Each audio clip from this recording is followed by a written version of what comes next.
We have here heard from my neighbor and friend Louis Freeh that we have a broad coalition in the United States making this case. This is the most unlikely coalition you can imagine. And I really ask the question, how many people does Secretary Clinton need?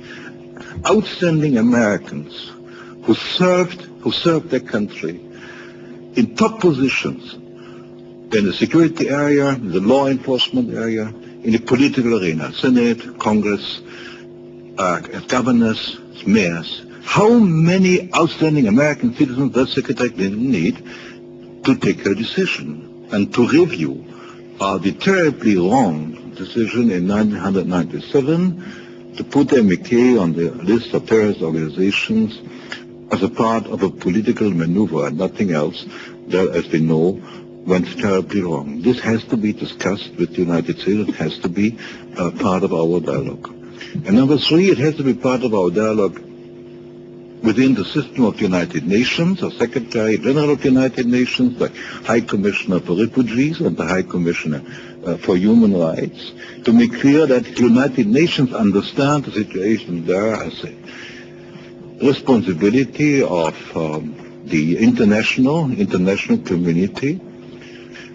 We need to get a clear decision from the United Nations. Our people in Camp Ashraf will get secure status, will be recognized as refugees and can find exile wherever they want. The special envoy that I have already mentioned, that is the most welcome development, and I wish him very well.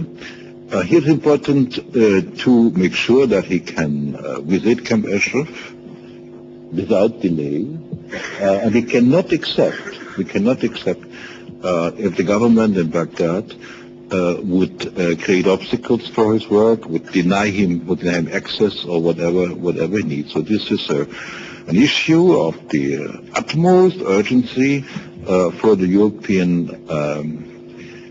diplomacy, and I would go so far to say this is indeed a kind of test case. Finally, my colleagues here have already linked the two questions, the Camp Ashraf situation and the problem of the regime in Iran and the threat the regime in Iran means for us. I join those who clearly say that MK is the democratic opposition in Iran, and is the best hope we have. In my view, the only hope we have to overcome this mullah regime and to prevent it from creating more disaster in the world as they have already done. There are people telling us that MK is a terrorist organization. Well, I think the issue must not be further discussed here after all the evidence we have seen. There are other people claiming that MK is not a democratic organization, but these people don't bother to give evidence. They don't give evidence for that. I can only say from my personal experience with the representatives, in particular with the leader, Madame Rajavi, that the credibility of MK as a democratic opposition movement that fully shares our European values and would be our best and strongest ally in this most dangerous place in our neighborhood, that MK would be such an ally, and that we do everything in order to support them. Thank you.